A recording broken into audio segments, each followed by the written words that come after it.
हुक्म दिया है। नबी सल्लल्लाहु अलैहि वसल्लम ने फरमाया, फ़ी कुल्ली कबिदिन ज़ी रतबतिन अजरुन, जो शख्स भी जान रखता है, हयात रखता है, जो जानवर भी जान रखता है, जो मखलूक भी जिसमें ज़िंदगी है, उस पर एहसान में अल्लाह ने अजर रखा है।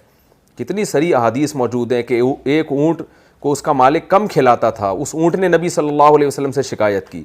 आप सल्लल्लाहु अलैहि वसल्लम ने फरमाया, एक औरत ने बिल्ली को बांध दिया, वो बिल्ली ना उसको खाने देती और ना उसको पीने देती, वो बिल्ली भूख प्यास से तड़प तड़प के मर गई।